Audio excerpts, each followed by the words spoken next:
Hi guys, welcome back to my channel. So আজকে আমি নিয়ে এসেছি লিগাসি অফ গড সিরিজের বই গড অফ পেন। তো ফার্স্টে আমি বলে দিতে চাই যে আমি এই সিরিজটাকে টাইমলাইন অনুযায়ী ফলো করছি না, কারণ আমি যখন লিগাসি অফ গড সিরিজের 3টে বই কিনেছিলাম তখন আমি জানতাম না যে কোনটা ফার্স্ট বুক, কোনটা সেকেন্ড বুক, কোনটা থার্ড বুক। হ্যাঁ, তোমরা ঠিক শুনছো যে আমি 3টে বই কিনেছিলাম, কারণ মিশোতে 3টে বই অ্যাভেলেবেল ছিল। আর আমি যে ফার্স্ট বইটা দিয়ে স্টার্ট করেছিলাম সেটা হচ্ছে god of wreath.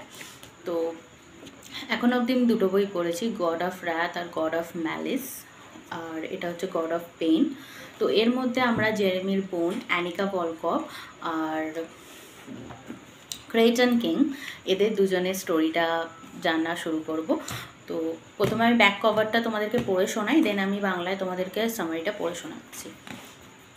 The princess is taken by the god of pain. I made a terrible mistake being a mafia princess. I knew my fate was already decided. But I went ahead and longed for the wrong one. Creighton King is bad news with a gorgeous exterior. He's silent, brooding, and obviously emotionally unavailable. So I thought it's over until he awakens a beast inside me. My name is Annika Volkov and I am Creighton's worst enemy. He won't stop until he breaks me or I break him. তো এটা থেকে তোমরা বুঝতেই পারছো যে স্টোরিটা হচ্ছে অ্যানিকা আর ক্রেটনকে নিয়ে। এবার ক্রেটন হচ্ছে খুবই একটা মানে কি বলবো, খুব শান্তশিষ্ট ছেলে, নট ইন গুড ওয়ে। তো ও খুব চুপচাপ। উল্টো দিকে অ্যানিকা হচ্ছে পুরোপুরি পোলার অপোজিট একটা মেয়ে। মানে ওকে মিস পার্পল ট্যাগলাইন দেওয়া হয়েছে, মানে ওকে ক্রেটন ওকে নিক নামে ডাকে মিস পার্পল বলে। বুঝতেই পারছো পার্পল নামটা বললে আমরা কী ভাবি, ভাইব্রেন্ট কালার। আর অ্যানিকা হচ্ছে ঠিক সেরকমই মেয়ে একটা। তো এই যে ক্রেটন এরম চুপচাপ থাকে থাকে, তো এইটা অ্যানিকার খুব ইন্টারেস্টিং লেগেছে। এবং ওর এটা প্রথম থেকে একদম সোল পারপোজ যে আমি ক্রেটনকে ভাঙবো, ক্রেটনের বন্ধু হবে এরকম। কিন্তু এটা করতে গিয়ে কি হয় যে ও ক্রেটনের ইন্টারেস্ট নিয়ে ফেলে। এবং ক্রেটনের ইন্টারেস্ট নেওয়া মানে বুঝতেই পারছো কীরকম ইন্টারেস্ট নিয়েছে। তো দুজনে একটা রিলেশনশিপ ডেভেলপ করে। কিন্তু ক্রেটন যে এরকম সেটাও কেন, ওর পাস্টের জন্য। ও যখন খুব ছোট ছিল তখন ওর যে বায়োলজিক্যাল বাবা মা তারা ওকে অ্যাবিউজ করতো। এবং অ্যাবিউজটা এমন জায়গায় চলে গেছিলো যে ওর বাবা মারা যাওয়ার পরে, ওর বাবা মার্ডার হওয়ার পরে ওর মা সুসাইড অ্যাটেম্প্ট করে। এবং তার সাথে সাথে ও ছেলেকে নিয়েও সুসাইড, মানে ক্রেটনকে নিয়েও সুসাইড করার চেষ্টা করে। বাট সেই মোমেন্টে কী হয় যে ক্রেটনকে কিছু লোক বাঁচিয়ে ফেলে এবং ক্রেটনকে অ্যাডপ্ট করা হয়। তো ক্রেটনকে যারা অ্যাডপ্ট করেছেন তারা হচ্ছেন, আমি নামটা ঠিক বলার জন্য বলছি, Aiden and Elsa King, Rina কেন্টারি ডেভিয়ান কিং সিরিজের যে মেল আর ফিমেল ক্যারেক্টার। আর অ্যানিকার বাবা মা হচ্ছে Adrian and Lia Volkov, Deception ট্রিলজির যে ওই সিরিজগুলোর আমার কাছে নেই, তো কিনে তবেই পড়তে পারবো। হ্যাঁ, আমি বাবাদের ঘটনা না পড়ে আমি ছেলেদের থেকে পড়া স্টার্ট করেছি, এটা কোনো বড় ব্যাপার না, কারণ এগুলো এক একটা স্ট্যান্ডঅ্যালোন রোম্যান্স। তো যাই হোক, ক্রেটন এই কারণেই নিজের কাছে কাউকে ঘেঁচতে দেয় না, বাট অ্যানিকাকে ঘেঁচতে দিয়েছে বিকজ অ্যানিকা ওর যে ইন্টারেস্ট সেটা পিক করেছে।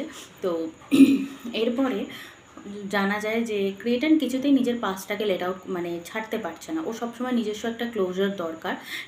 ওর কোথাও গিয়ে মনে হচ্ছে যে আমি কেন এরকম ইনহিউম্যান, কোথাও গিয়ে কিছু একটা খামতি রয়েছে, সেটা জানার জন্য আমাকে আমার পাসটাই জানতে হবে। তো পাসটা ঠিক এমনভাবে আসে, এখানে আমি স্পয়লার দিয়ে ফেলছি, যে অ্যানিকার বাবা ক্রেটনের বায়োলজিক্যাল বাবাকে মেরেছিল, খুন করেছিল।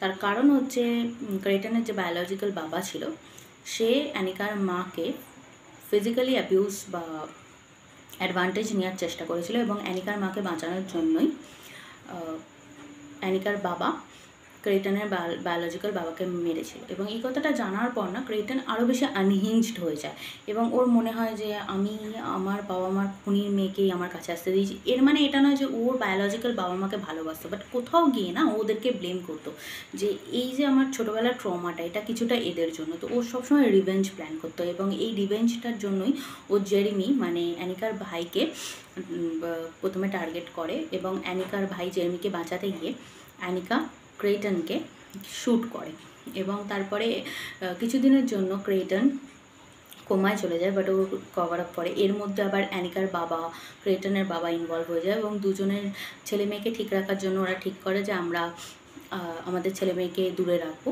কিন্তু প্রবলেম হয় এটা যে এরা দুজনকে খুব ভালোবেসে ফেলে, যাই হোক না কেন এরা দুজনকে ছাড়া থাকতে পারবে না।